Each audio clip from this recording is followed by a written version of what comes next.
नमस्कार दोस्तों, मेरे चैनल भक्ति रस में आपका स्वागत है। इस वीडियो में हम आपको सुनाने जा रहे हैं शिव और सती की विवाह की कहानी। कहानी सुनने से पहले प्लीज़ मेरे चैनल को सब्सक्राइब करना ना भूलिएगा। चलिए सुनते हैं। शिव और सती का विवाह। दक्ष प्रजापति की कई पुत्रियां थीं। सभी पुत्रियां गुणवती थीं। फिर भी दक्ष के मन में संतोष नहीं था। वे चाहते थे उनके घर में एक ऐसी पुत्री का जन्म हो जो सर्वशक्ति संपन्न हो एवं सर्वविजीनी हो, जिसके कारण दक्ष एक ऐसी ही पुत्री के लिए तप करने लगे। तप करते करते अधिक दिन बीत गए तो भगवती आद्या ने प्रकट होकर कहा, मैं तुम्हारे तप से प्रसन्न हूँ। तुम किस कारण वश तप कर रहे हो? दक्ष ने तप करने का कारण बताया तो माँ बोली, मैं स्वयं पुत्री रूप में तुम्हारे यहाँ जन्म धारण करूंगी। मेरा नाम होगा सती। मैं सती के रूप में जन्म लेकर अपनी लीलाओं का विस्तार करूंगी। फलतः भगवती आद्या ने सती रूप में दक्ष के यहाँ जन्म लिया। सती दक्ष की सभी पुत्रियों में सबसे अलौकिक थी। सती ने बाल्य अवस्था में ही कई ऐसे अलौकिक आश्चर्यचलित करने वाले कार्य कर दिखाए थे, जिन्हें देखकर स्वयं दक्ष को भी विस्मयता होती रहती थी। जब सती विवाह योग्य हो गई तो दक्ष को उनके लिए वर की चिंता होने लगी। उन्होंने ब्रह्मा जी से इस विषय में परामर्श किया। ब्रह्मा जी ने कहा, सती आद्या का अवतार है। आद्या आदि शक्ति और शिव आदि पुरुष हैं। अतः सती के विवाह के लिए शिव ही योग्य और उचित वर हैं। दक्ष ने ब्रह्मा जी की बात मानकर सती का विवाह भगवान शिव के साथ कर दिया। सती कैलाश में जाकर भगवान शिव के साथ रहने लगी। भगवान शिव के दक्ष के दामाद थे, किंतु एक ऐसी घटना घटित हो गई जिसके कारण दक्ष के हृदय में भगवान शिव के प्रति बैर और विरोध भाव पैदा हो गया। एक बार देवलोक में ब्रह्मा ने धर्म के निरूपण के लिए एक सभा का आयोजन किया था। सभी बड़े बड़े देवता सभा में एकत्र हो गए थे।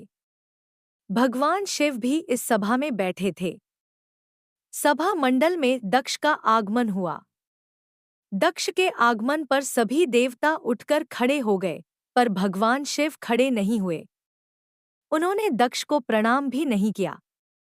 फलतः दक्ष ने अपमान का अनुभव किया। केवल यही नहीं, उनके हृदय में भगवान शिव के प्रति ईर्ष्या की आग जल उठी। वे उनसे बदला लेने के लिए समय और अवसर की प्रतीक्षा करने लगे। एक बार सती और शिव कैलाश पर्वत पर बैठे हुए परस्पर वार्तालाप कर रहे थे। उसी समय आकाश मार्ग से कई विमान कनखल की ओर जाते हुए दिखाई पड़े।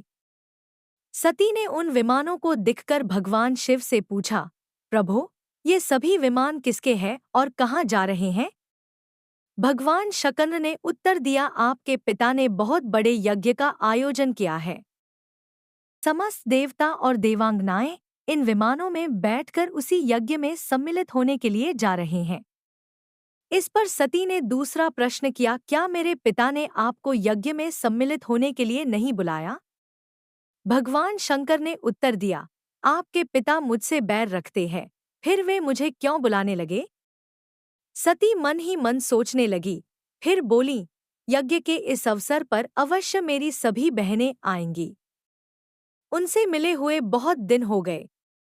यदि आपकी अनुमति हो तो मैं भी अपने पिता के घर जाना चाहती हूँ। यज्ञ में सम्मिलित हो लूंगी और बहनों से भी मिलने का सुअवसर मिलेगा। भगवान शिव ने उत्तर दिया, इस समय वहां जाना उचित नहीं होगा। आपके पिता मुझसे जलते हैं, हो सकता है वे आपका भी अपमान करें। बिना बुलाए किसी के घर जाना उचित नहीं होता है। इस पर सती ने प्रश्न किया, ऐसा क्यों? भगवान शिव ने उत्तर दिया, विवाहिता लड़की को बिना बुलाए पिता के घर नहीं जाना चाहिए, क्योंकि विवाह हो जाने पर लड़की अपने पति की हो जाती है। पिता के घर से उसका संबंध टूट जाता है। लेकिन सती पीहर जाने के लिए हठ करती रहीं। अपनी बात बार बार दोहराती रहीं।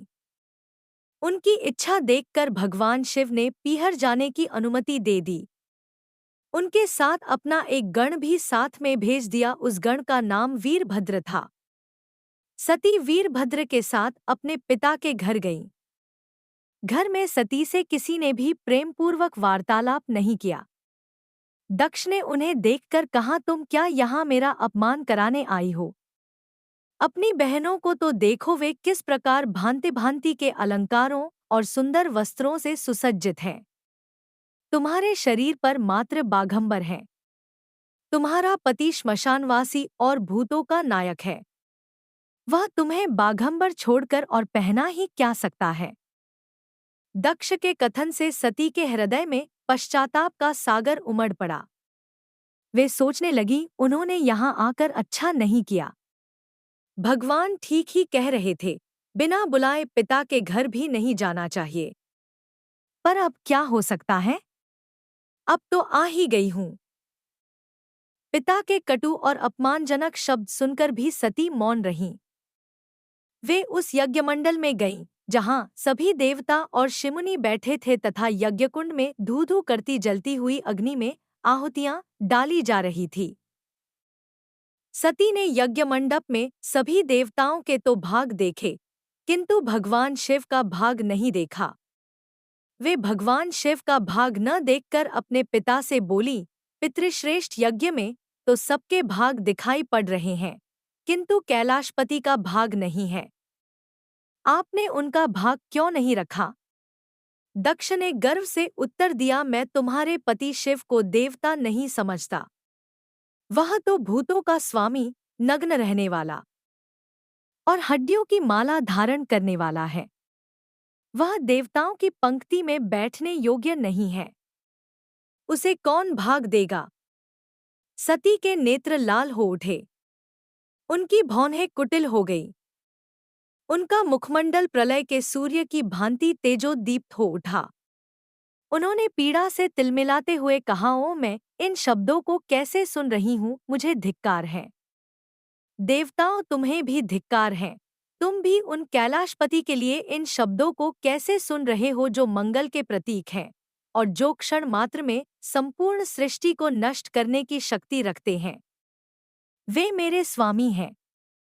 नारी के लिए उसका पति ही स्वर्ग होता है। जो नारी अपने पति के लिए अपमानजनक शब्दों को सुनती है, उसे नरक में जाना पड़ता है। पृथ्वी सुनो, आकाश सुनो और देवताओं, तुम भी सुनो, मेरे पिता ने मेरे स्वामी का अपमान किया है। मैं अब एक क्षण भी जीवित रहना नहीं चाहती। सती अपने कथन को समाप्त करती हुई यज्ञ के कुंड में कूद पड़ी। जलती हुई आहुतियों के साथ उनका शरीर भी जलने लगा। यज्ञ मंडप में खलबली पैदा हो गई। हाहाकार मच गया। देवता उठकर खड़े हो गए। वीरभद्र क्रोध से कांप उठे। वे उछल-उछलकर यज्ञ का विध्वंस करने लगे। यज्ञ मंडप में भगदड़ मच गई। देवता और शिमुनि भाग खड़े हुए। वीरभद्र ने देखते ही देखते दक्ष का मस्तक काटकर फेंक दिया। समाचार भगवान शिव के कानों में भी पड़ा। वे प्रचंड आंधी की भांति कनखल जा पहुंचे। सती के जले हुए शरीर को देखकर भगवान शिव ने अपने आप को भूल गए। सती के प्रेम और उनकी भक्ति ने शंकर के मन को व्याकुल कर दिया। उन शंकर के मन को व्याकुल कर दिया जिन्होंने काम पर भी विजय प्राप्त की थी और जो सारी सृष्टि को नष्ट करने की क्षमता रखते थे। वे सती के प्रेम में खो गए, बेसुध हो गए। भगवान शिव ने उन्मत्त की भांति सती के जले हुए शरीर को कंधे पर रख लिया। वे सभी दिशाओं में भ्रमण करने लगे।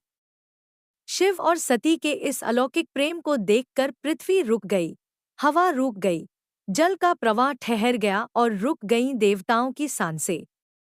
सृष्टि व्याकुल हो उठी। सृष्टि के प्राणी पुकारने लगे, पाहिमाम पाहिमाम। भयानक संकट उपस्थित देखकर सृष्टि के पालक भगवान विष्णु आगे बढ़े।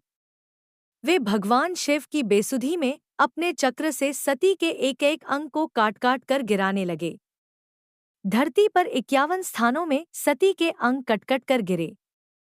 जब सती के सारे अंग कटकर गिर गए, तो भगवान शिव पुनः अपने आप में आए। जब वे अपने आप में आए तो पुनः सृष्टि के सारे कार्य चलने लगे। धरती पर जिन 51 स्थानों में सती के अंग कट कट कर गिरे थे, वे ही स्थान आज शक्ति के पीठ स्थान माने जाते हैं। आज भी उन स्थानों में सती का पूजन होता है, उपासना होती है।